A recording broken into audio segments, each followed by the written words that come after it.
வாரம் அவன் வருகிற போது ஆண்டவருடைய கிருபையாலை அவன் வருவதற்கு முன்னக்கூட்டிய மரவர் குலத்தே உதித்த மாடத்தாமி தேவர் தண்ணி பாய்த்து கொண்டு இருக்கிறார். இந்த வீரமணி சாம்பான் பெருவரிடம் வந்தான். ஐயா வாமடைய அடைங்கள், நீங்கள் தண்ணி பார்க்க கூடாது. இன்றைக்கு தண்ணி முறை எங்களுக்கு, நாங்கள் தான் இன்றைக்கு தண்ணி பார்க்கணும். அது உண்மைதான்டா வீரமணி சாம்பான். ஆனால் ஏன் வயற்பாடு காஞ்சி கிடக்க, அதற்கு நாங்கள் எப்படி விட்டு கொடுப்போம் ஐயா? நாம் தண்ணி வாய்ப்பதற்கப்பா நீங்கள் தண்ணியை பாருங்கள் என்று வீரமணி சாம்பான் மாடசாமி தேவர்கிட்ட சொல்றான். நீங்கள் ஏதாவது பேசினால் எங்க எஜமானி 7 பேருக்கு போய் சொல்லுவேன். வீரமணி சாம்பா என்ன பண்ணிடுவான்? என்ன எங்களை என்ன செய்ய முடியும்? ஐயா மாடசாமி தேவரே, எங்களை பேசினாலும் என்னை பேசுங்கள். என் எஜமானி 7 பேரையும் பேசக்கூடாது. வாய் சண்டை கை சண்டையாக மாறியது. வீரமணி சாம்பான் மாடசாமி தேவரோடு சண்டையிடுகிறான். பக்கத்தில் காட்சி ஆகி சுத்தி சுத்தி வருது. வீரமாக சண்டை புரிந்தான் அந்த வீரமணி சாம்பான். மாடசாமி தேவர் பார்த்தார், இவனை விட்டமானால் இவன் நம்மளை கொண்டு விடுவான். அப்ப 2 பேருக்கும் சண்டை வந்தாச்சு என்று மாடசாமி தேவர் அவர் கையில் போவாருவாங்க.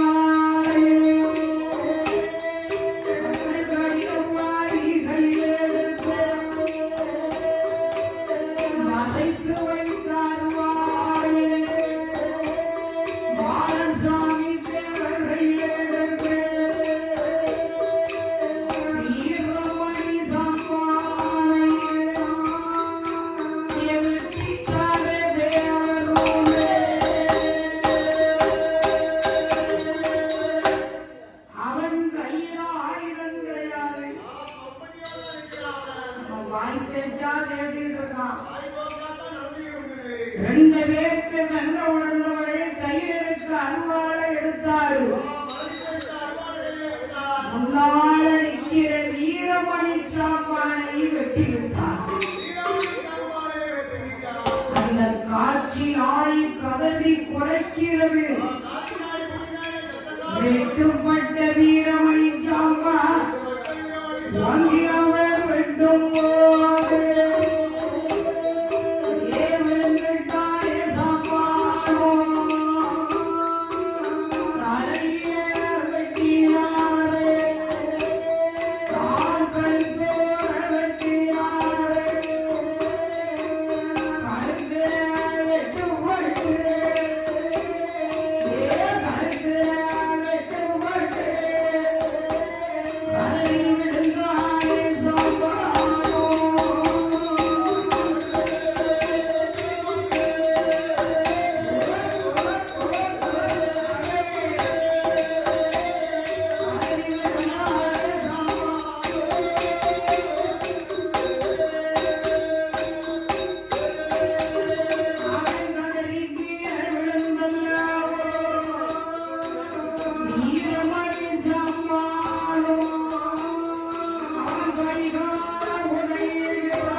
பாய்க்கவில்லை, வாமன திறக்கவில்லை. வீரத்தோட வந்த அன்பு மகன் வீரமணி சாம்பான் முதலாளிக்காக உயிரை விட்டான். கையிலே பிடித்து வளர்த்த அருமை நாய், அந்த காட்ச நாய் அவன் மேல கிடந்து பொழுது வீரமணி சாம்பானை உருண்டு விரண்டு அந்த காட்ச நாய் கதறி அழுது கொண்டு தன்னுடைய காவேரிப்பு பட்டினத்துக்கு அந்த மாடத்தி அம்மாள் வாசலுக்கு வருவோம். மாடத்தி அம்மாள் வாசலே வந்து காட்ச நாய் ஊழையிடுகிறது. மாடத்தி அம்மாள் சேலையை பிடித்து இழுத்து அப்ப கேட்கிறாள் மாடத்தி, என்னடா பிரச்சனை, ஏன் நீ மட்டும் வந்திருக்க, ஒரு கூட்டாளியே எங்கடா? வாய் பேசாத காட்சியாய் ஓ என்று ஊழையிடுகிறது. ரத்தத்தை கண்டால் சேலையை பிடிச்சு நாய் இழுத்து அப்படி இழுத்துக் கொண்டு மாடத்தி அம்மாளை வள்ளி வாழ்க்கை கீழ்புறம் நான்கிழவி அருகில் உள்ள பட்டிய கால்வாய்க்கு கொண்டு வருகிறது. இந்த வீரமணி சாம்பான் வீர மனமடைந்த அந்த இடத்துல கொண்டு இந்த நாய் விடுகிறது. பெற்ற மகனை பார்த்தால், மாண்ட கிடக்கிற மகனை பார்த்தால் தாயுமாடத்தி என்ன செய்கிறான்? அம்மையான மாடத்தி ஒட்டுமெல்ல ரத்தத்தியை மகனையுமே பார்த்து விட்டார். ஒட்டுமெல்ல ரத்தத்தியை கட்டி மகனை பார்த்து விட்டார்.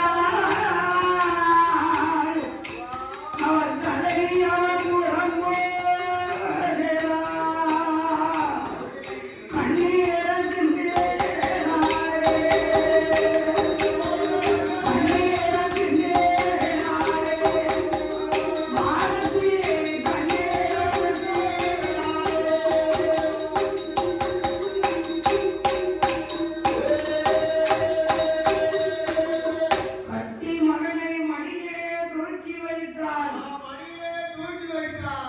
கொட்டு வெள்ள ரத்தத்திலே வீரமணி சாம்பானை கண்டான்.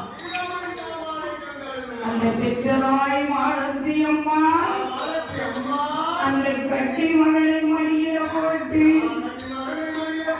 என் மகனே வீரமணி சாம்பா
உனக்கு கல்யாணம் முடிக்கவில்லையடா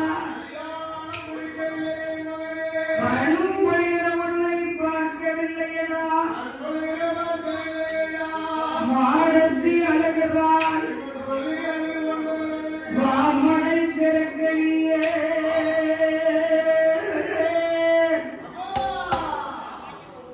என் மகளே வீரமணி ஜாம்பான் கண்ணியோ வாக்கியே யாரடா உன்னை வெட்டியவன்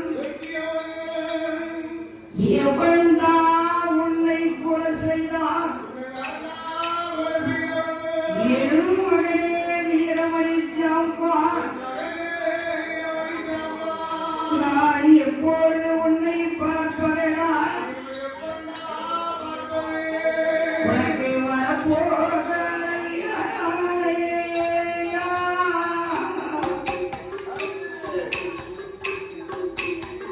வாங்கியார பஞ்சியவத்தை என் மகளே மடியேற வச்ச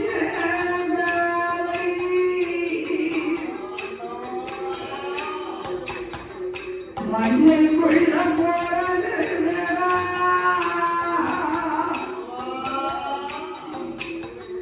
அம்மா மடியில் வச்சவரை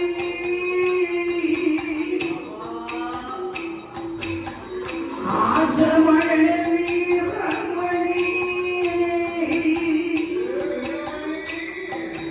இன்னைக்கு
அவருக்காக வாழ்ந்து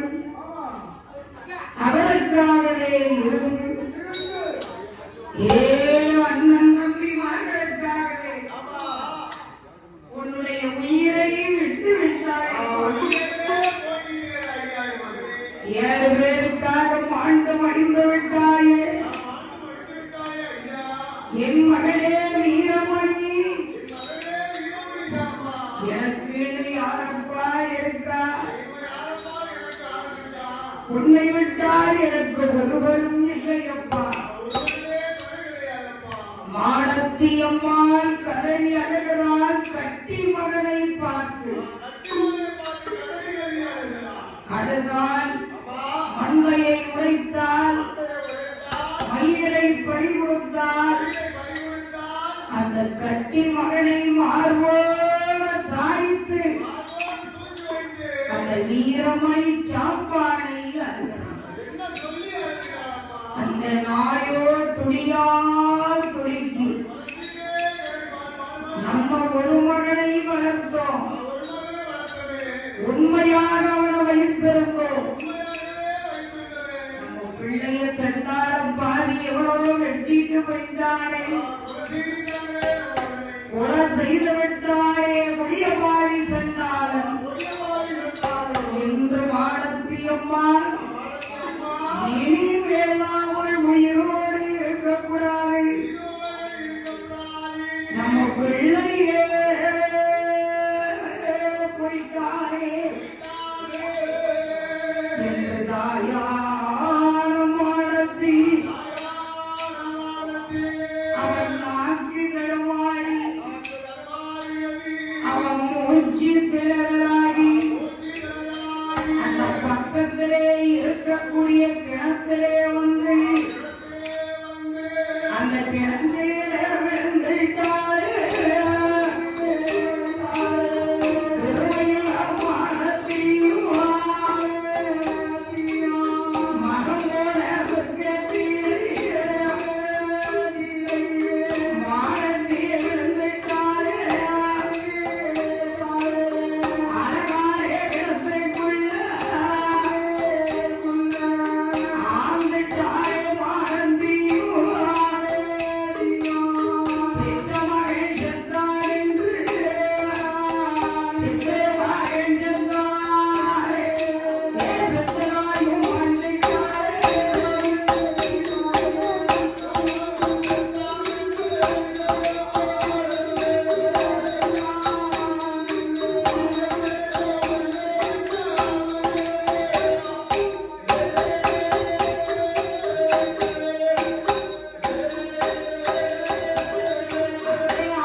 பாசனாய விழுந்துட்டே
பார்த்தார்கள்.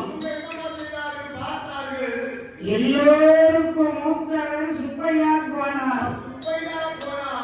அந்த செல்ல மகனை பார்த்தாரு. யாரு? எல்லாத்துக்கும் மூத்தவர், அதாவது சுப்பையா கோனார், பாலு கோனார், அழகு கோனார், கிருஷ்ண கோனார், நந்தி கோனார், அதாவது முருக கோனார், 7 குடும்பத்தார்கள். உடனே சுப்பையா கோனார் தம்பிமார்ட்ட சொல்றாரு, எப்பா நாமளுடைய வீரமணி சாம்பான் தண்ணி வாய்க்க போனோம், ஆறு வரலையடா, எங்கடாச்சு இன்னும் வரவில்லையப்பா, என்ன ஆத்தா மாடத்தி இருந்தாலும் பாரு. வீட்டுல வந்து பார்த்தாங்க, மாடத்தியும் வீட்டுல கிடையாது.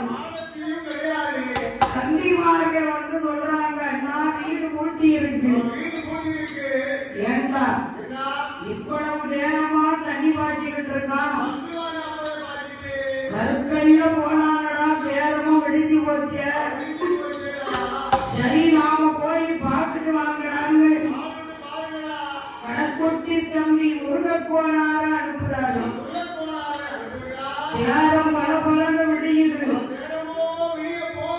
மூஞ்சி கற்கெல்லாம் தண்ணி பாய்க்க வந்திருக்கான். ஒருத்தருக்கு ஒருத்தர் தெரியாதெல்லாம் முகம்.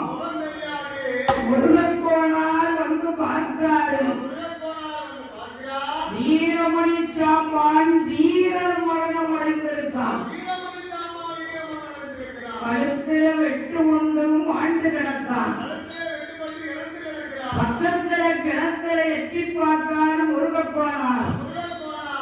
தாய் மாடத்தையும் செத்து கிடக்கார், காட்சி நாயும் செத்து கிடக்கு. அல்லது அடிச்சு முருகக்கோனார் அண்ணன் சுப்பையா கோனார் கிட்ட வார, என்னடா தம்பி ஏன் இப்படி அழுது வார? ஏ அண்ணா, நாங்கள் உயிருக்கு உயிராக இருந்த நாமல் வீரமணி சாம்பானை யாரோ தண்ணி பாய்க்க போன இடத்தில் அவளை வெட்டி நல்ல போட்டு வெட்டி நல்ல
போய்விடுகிறார்கள். மாண்டுங்க கிடக்கிறான். பக்கத்து கிணத்துல பார்த்தேன். ஆனால் மானத்தையும் செத்து கிடக்கான். அவன் வளர்த்த நாயும் வாழ்ந்து கிடக்கு. 7 அண்ணமார்கள் அலறி அடித்துக் கொண்டு வாய்க்காலுக்கு வந்தார்கள். அந்த மாமர வாய்க்கால வந்து சொல்லி அழுகிறா சுப்பையா போனார். ஏ வீரமணி சாப்பா, பிள்ளைக்கு பிள்ளையாக இருந்தாயப்பா. என் கண்ணுல தூசி விட பொறுக்க மாட்டாயடா. எப்படி உயிர் போச்சு? உன்னை வெட்டியவன் யாரு?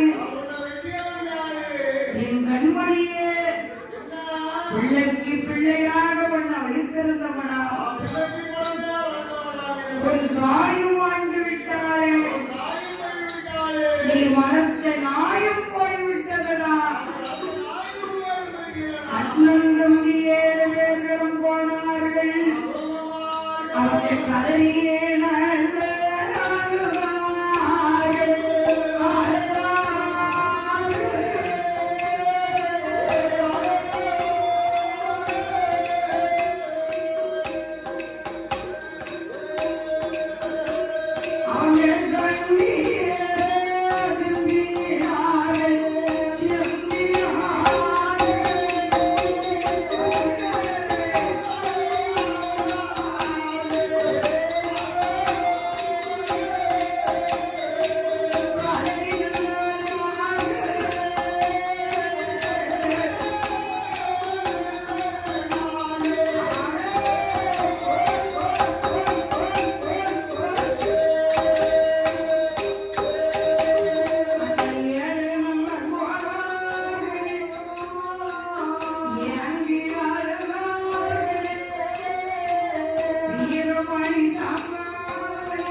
தாய் மாதத்தியமும் காட்சராயவும் அடக்கம் செய்தார்கள்.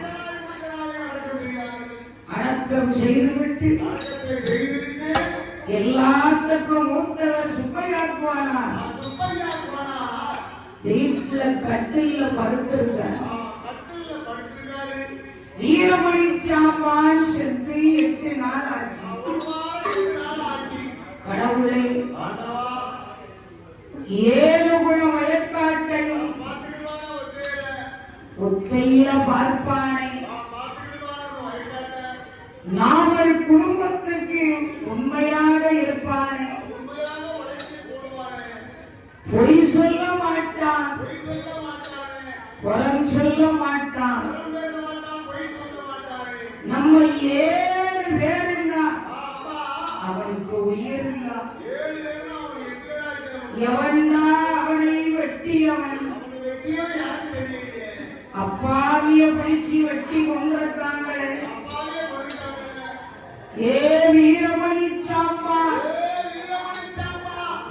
எப்படிப்பா எங்களை விட்டு போக உனக்கு மனசு வந்துச்சு? உன் உயிர் எப்படி பிரிந்ததா என்று சுப்பையா கோனார் ராத்திரி அழுது கொண்டிருக்கார். இந்த வீரமணி சாப்பாடும் மாடத்தி அம்மாரும் அந்த காட்சனாயும் அவர் கனவுல வருது.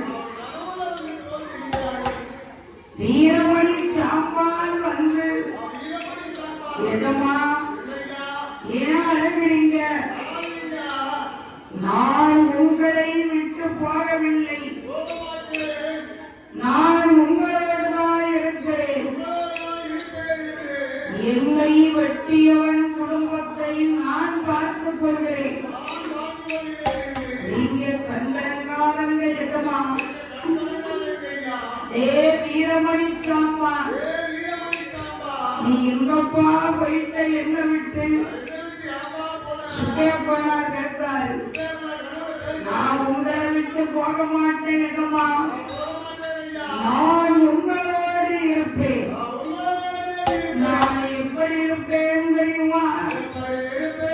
நான் செத்துள்ள தெய்வமாக, தெய்வமாக, ஐயா தெய்வமாக நானும் இருப்பேன். உங்களோட நானும் இருப்பேன்.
வீரமணி சாம்பான் சுப்பையா கோனார் கண்ணுக்கு நான் தெய்வமாக இருப்பேன் ஐயா. உங்களை விட்டு நான் ஒரு நாளும் போக மாட்டேன் என்ற வீரமணி சாம்பான் காட்சி கொடுக்கிறான். கண்ணை முடிச்சு பார்க்காரு, அவனை பார்க்கல. எப்பா நீ இருக்கலாம் நினைச்சேன். என் வயற்கால யார் பார்த்தா? என் தோட்டம் உறவுகளை யார் பார்த்தா? அப்படியே கவலைப்பட்டு இருக்காரு. அப்படி கவலையோடு இருக்கும்போது நான் கழிந்தது. அவன் இறந்த பிறகு நல்ல மனுஷன் இறந்துட்டான்ல, நல்ல மனிதன் இறந்து விட்டான். அந்த நாட்டில பஞ்சம் வருது. காரியரிப்பு பட்டியலத்துல பஞ்சம் வருது. 1 வருடமா 2 வருடமா 12 வருடமாகவே பஞ்சம் வருது. பஞ்சம்னா பஞ்சம், சாப்பாட்டுக்கு வழி இல்லை, குடிப்பதற்கோ கஞ்சி கிடையாது, தின்பதற்கோ சோறு கிடையாது. மனிதர்களுக்கு இல்லாட்டால் பரவாயில்லையே, 1000 ஆடு வச்சிருக்காரு, 1000 மாடுகள் வச்சிருக்காரு, கோழிகள் குட்டிகள் இருக்கு. அதுக்கெல்லாம் சாப்பாட்டுக்கு வழி வேணும் இல்லையா? பஞ்சம் வந்தா அந்த காவேரிப்பு பட்டினத்திலே சுப்பையா போனார் குடும்பத்தில் ஆடு மாடுகள் கழிப்பதற்கு கரகமில்லை, கழிப்பதற்கு கரகமில்லை, அங்கே குடிப்பதற்கு தண்ணீர்.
என்றைக்கு வீரமணி சாம்பான் நம்மளை விட்டு மாட்டானோ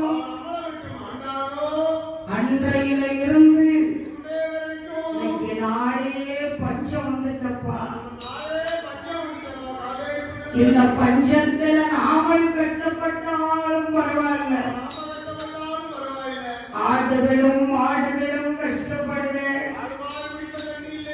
சுப்பையா போனார், தண்ணி வார்த்தை சொல்றாரு, நாம என்னப்பா செய்ய, நாம எங்க போகப்பா, நாம எங்க போய் பிழைக்கலாம்? அப்ப தம்பிமார்கள் சொல்கிறார்கள், அண்ணா எங்க போக வேண்டும் என்று நினைக்கிறீர்களே, நாமளி எங்கு இருந்தவானா இருக்கிற ஆடுகளையும் மாடுகளையும் இழந்து விடுவோம். எப்படியாக நாம போக வேண்டும் அல்லவா? அதனால தெற்க பார்த்து மலையாளம் போவோம். மலையாளத்துக்கு போனா நம்ம மாடுகளை காப்பாற்றி விடலாம். அதனால அண்ணா நாம இந்த காவேரிப்பு பட்டினத்தை விட்டு போக வேண்டும் என்று அண்ணன் தம்பி 7 பேரும் முடிவெடுத்து ஆடு மாடுகளையும் பத்திக் கொண்டு அந்த 7 சோழி மாடு 7 மாட்டையும் பத்திக் கொண்டு பிள்ளைகளோடு பொண்டாட்டிமார்களோடு குடும்பத்தார்களோடு நம்ம மலையாளம் போக வேணுமே. இன்று ஆடு மாடுகளை பத்தி கொண்டு சுப்பையா போனார். தன்னுடைய தம்பிமார்கள் 6 பேர்களோடு அவர் எங்க வரார் தெரியுமா? ஆண்டவனுடைய திருவையாளை அந்த நாங்குடனே எல்லை விட்டு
அந்த ஆரல்வாய் வழிக்கு வரும்போது அங்க யார் இருக்கா தெரியுமா? முப்பங்கள் எதற்கு இருக்கா? ரோட்டு மேல இருப்பா. ஆரல்வாய்